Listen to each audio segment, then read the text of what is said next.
Are you interested in becoming a permanent part of the channel or having a direct impact on the type of content that I create? Well, now you can check out the Alliteration Gaming Patreon. Throughout it, you're going to find a handful of different tiers that can include special perks like shoutouts on the supporter card at the beginning of all my videos, access to the private channel in my Discord, and the ability to watch all of my content on Patreon a couple weeks early and totally ad-free. On top of that, the different video tiers will let you commission videos directly from me. We can build a deck together, you can send me some gameplay to commentate, or even select a character for me to spotlight. You can also now join the Alliteration Nation by becoming a channel member on YouTube.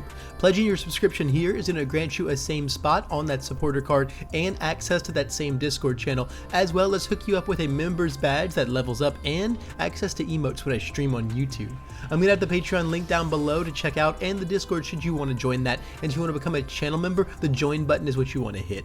If you end up supporting my work in any way, thank you so much. I'm incredibly grateful, and I can't wait to provide you with more top-notch content at my trademark top speed. Now, let's get on to the video. Good afternoon, my dear viewers, and welcome to another Alliteration gaming video. My name's Levi, and we are starting the day off very early this time because, like, literally, I just woke up maybe not even an hour ago, sat in bed and sifted through all of these sick new reveals on my phone, and then I realized, you know what, I'm actually so excited about all of these things coming out of GAMA Expo right here, right now, today, that I've just got to make a video on it because I'm that hyped. So guys, if you do not know, GAMA is going on right now, and Jasco is there, and they're talking about some really sick stuff that has started to seep into our hands. But before we get right into that, we're gonna look a little bit at this first. This came out like the weekend of Orlando, so only a handful of days ago, but it is kind of like the distributor email that got sent to the stores just for the info essentially on set 5, and we did learn a lot of new things here. We of course saw like the box art and stuff for the first time. We knew that it was going to be the Overhaul raid, but the big thing here is the actual release date, you know, June 30th and June 23rd for the pre-releases, and the real release. The big things, packs are going to be going from 10 to 11 cards, and every pack is now going to have a character in it, so it works a lot better for sealed play. The Chrome Rares are coming back, same as last time, 5 different cards, all serialized 1 through 100, and the biggest thing probably from this is that Secret Rares are going from 2 different Secret Rares a case to 6 Secret Rares a case, 3x on the Secret Rares, and I'm sure that with 6 of them in there, 6 different ones, they're going to be 1 per box, and a case is going to get you all 6. So you're buying a case and you're still getting all the Secret Rares just like last time, except you're getting more of them now, so buying cases is even sweeter. And then of course, the pre-release kits here are kind of in like their own little box here now with the packs inside, and it looks like some kind of promo card here featuring Midoriya and LEMILLION, so pretty cool stuff going on here. And of course, they confirmed that the Clash deck would be Mirio and Overhaul, which we kind of pretty much could assume already based off of the roadmap video. But guys, speaking of Mirio and Overhaul, let's get into those guys because that's what y'all are really here to see. So first off, we're gonna look at Overhaul. Overhaul is a 6 hand size, 27 health character with the Earth, Evil, and Life symbols. He's got 3 abilities. It looks like this is first enhance. Once per turn, build a card from your hand face down. Okay. Response, flip a foundation after the block step of your attack. It gets +2 damage. If it deals damage, gain 1 health. So this is wild. This is wild. This is a stir of an ability right here. It's after the block step, meaning you get to see if they're not blocking or if they're half blocking and go, oh, you're taking it or it is going to hit you. I'll flip. Here's 2 damage. And I'll gain 1 health. This is pretty crazy. He's going to throw really crazy throws with this. These 3 symbols all have fantastic throw options. Evil has Nebulous Stare, a throw that builds itself down, which is going to be really relevant for our 3rd ability in here. Our once per turn enhance. Your next card you play, you're going to be able to play a face down card from your stage as your next card, and it's going to ignore progressive difficulty. And then if it's your rival's turn, you've got to discard a card. Now this is not a cost, meaning that if you have none in hand, and then you go, okay, on your attack, my next one comes from my stage. I'll block it with I'll block this one with my last card in hand. Now you play your next one. I get to block with a card from my stage. I don't have to discard because I've got nothing in my hand. So he's like actually like a true 7-hander at that point when it comes a little bit to blocking. Blocking from your stage is going to be crazy, but honestly the biggest thing is going to be playing cards from your stage, especially when you can build them face down. This guy is going to be like so efficient at just going like, I will play my first attack, I'll build another one into my stage, I'll commit it at some point to pass a check, and then I'll just play it from my stage, ignoring progressive. It's This is really crazy. This guy has me a little scared, mostly with like Earth's current card pool. I think this guy is gonna be a little bit of a beast, to be honest. He gets to put damage on all of his moves, right? Like he gets to do all of this free card playing while simultaneously getting to put damage on his moves, and then you just find your speed elsewhere, and you're kind of all good to go. You're still on a one with nature symbol with Earth. It's looking pretty good, guys. You know, I don't want to say anything too preemptive, but this guy is looking very scary. And I think that all the Overhaul fans, including myself, who have been waiting for this guy, are going to have some really sweet stuff to cook up with him. On the other side of things, let's take a peek at his rival, the boy wonder, Mr. Mirio Togata LEMILLION. LEMILLION is a 6 hand size, 28 health character with air, chaos, and good. He's got 2 enhances. He gets to give his punch or slam attacks 2 damage, and then gets to change the zone.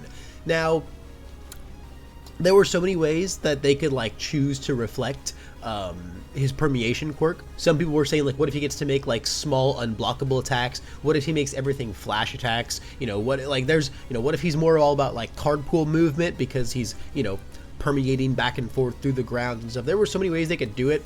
Zone changing is probably the simplest way that they could choose to do it, but I think for a starter deck character, that's super fine.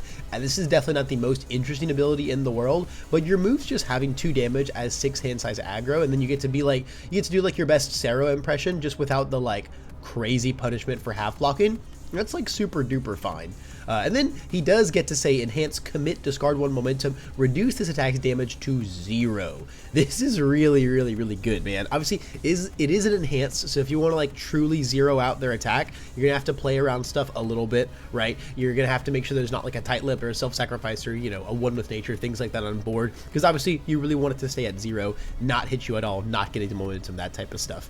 This ability is really good.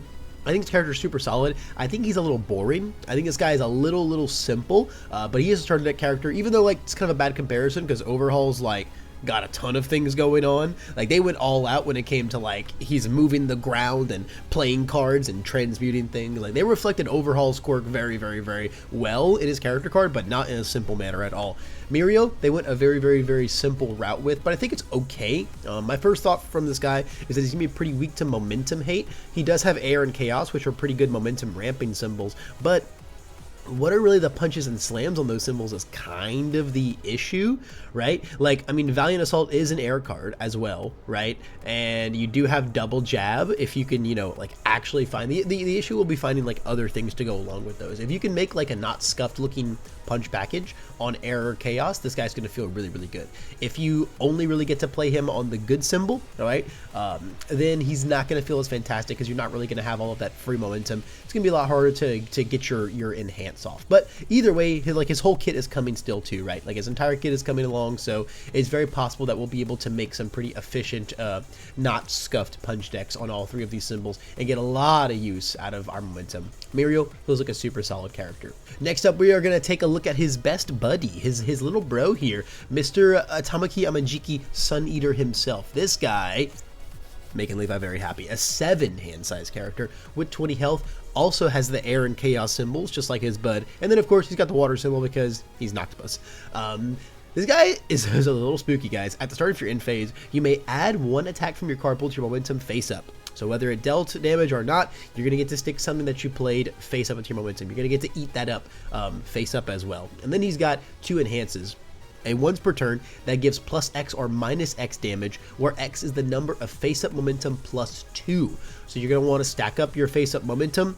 You're starting at once per turn plus 2 or minus 2 damage, and then it's just going to scale more and more. The second you start swinging, it's going to become 3. Like, you're going to be able to rack up face-up momentum really efficiently with this character, and he's going to start putting a lot of plus damage, but also a lot of minus damage on attacks. Once he reaches like a critical mass point, he's just going to say that like 1 move a turn just is going to get like minus 5 or 6 damage if he makes it that late in the game. And that feels really strong. And then lastly, he's got a once per game enhance that lets you take 3 momentum. If they are face up, you flip them and then unflip them. So this is really weird at first. I have to assume what's going on here with Amajiki is that he's going to have a lot of attacks that have like static abilities in the face-up momentum. When I say static, I don't mean like literally static, but I mean like enhances that are just like a once per turn usage or like a repeatable usage that don't like remove or flip or something. They're going to be your food, your attacks are your food that you eat up, you store in there, and then they're all your little like pocket abilities that you get to use. And so what this once per game is going to do is just say you're going to get to use the enhances on all those abilities and then activate this once per game, flip them, unflip them, and now you can use them again in the same enhanced step or just again in general if they were only once per turn. I'm sure like we're going to have to see the full value of his kit to really assess how strong this once per game is. But I just think that like a chaos or like a water 7-hander getting to snap in this much free momentum and then just getting like damage reduction on face feels really good. He's going to play really well with your throws because they are guaranteed momentum. If your zero gravity lifts are going to be guaranteed face up momentum, you're going to be able to pump the damage on your throws because this does not say non-throw. As much as I am a massive Overhaul stan, this is probably the guy that I have my eyes on when it comes to starting to playtest stuff in set 5 because this guy just has Levi Lalonde words written all over him. And now lastly in the lineup, we have the last member of the big three. We have Miss Nejire Hado. This chick is pretty rad, guys. She is the health and hand size are swapped on her for some reason. I guess they didn't want to cover like this little bit of her. Either way, guys, she's a 7 hand size 21 health character. She also has air chaos, so the big three all have air and chaos. That feels pretty cute. And then she's got life as her third symbol. Makes sense. Her quirk is literally life force. She has a response. Once per turn, after you play or block with a foundation, you just gain 2 health. So basically, you're gaining 2 health every turn for the most part. You're just gaining 4 health per cycle if your rival's swinging at you. That's just pretty solid, and it's very good fuel for this enhance to permanently reduce your maximum health by 1 for a +2 speed or +2 damage. This is pretty interesting. So permanently reducing your maximum health doesn't mean you're actually losing health unless you are at your max health. So if I'm at like, 5 or 6 health and I've got 20 max health, I can just fire this off like crazy with no downsides whatsoever. And as much as you might be reducing your max health like crazy, you're gonna be able to keep going back up really close to that max health as well. Like Nejire can have like 10 health at some point, but be gaining like 4 per cycle and just really going crazy with it. I mean, this is super cool, right? Like they let her manipulate life force like crazy. This feels very thematic. I'm not sure how strong this character is. She does strike me as the weakest of the 4 that we saw today, but I don't think she's bad by any means. You are like at face value a 7-hander putting 2 speed or 2 damage on all your moves, and that just feels okay. That just feels super duper fine. Something important to note before we move on is that all the rarities at least on Sun Eater and Nejire, obviously not Overhaul and Mirio because it's a starter deck characters, but if you look at Sun Eater and if you look at Nejire here, they have character rare. So I'm guessing that because the characters are the inserted 11th card in the pack now, they're just not uncommon anymore. You'll never get them in your uncommon slot. They're always your character rare, which means that uncommons are going to be a little bit easier to pull now, which is actually quite interesting. And then guys, lastly, before I let y'all go here, we did get one more nice little tease at GAMA, and that is this picture right here.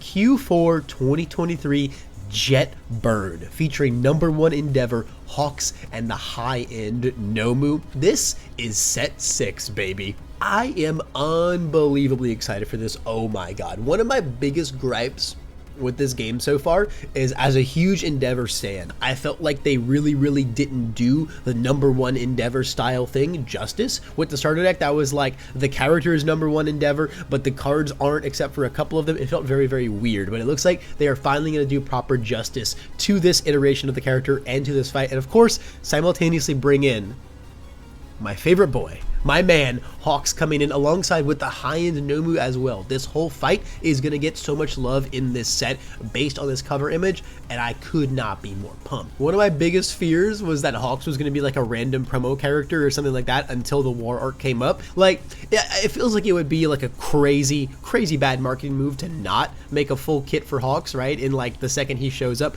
But at the same time, there's always that fear inside, so being able to lay that to rest feels very good. It's probably safe to assume that all 3 of these guys are going to have secret rares as well, based on us having 6 secret rares in the set now. These are the 3 cover boys. Oh my god, I'm as hype as Undaunted Raid as set 5 is. This is what Levi is actually in the waiting room for, guys, and that's set 6 with my man Hawks. But guys, that's gonna wrap up this little news roundup video. I don't really do things like this super often, but I don't know, man. I woke up, I saw all this, and it just got me super hyped, so I figured I'd put together a little preview video, get that information out in the wild, and of course start a little discussion on these new characters. These are the first new characters we've seen in quite a minute now, and I think one of the biggest complaints with set 4 is that the characters didn't feel up to snuff, didn't feel like they could compete with the big boys from set 1. So these guys are super interesting, and I want to know what y'all think about them too. So let me know your thoughts in the comments about all of these new characters, about set 6's slightly unofficial official announcement, and in general how hyped you are for the rest of this year when it comes to the My Hero card game. Thanks for watching as always, and if you want to support the channel hardcore, I've got the Patreon linked down below,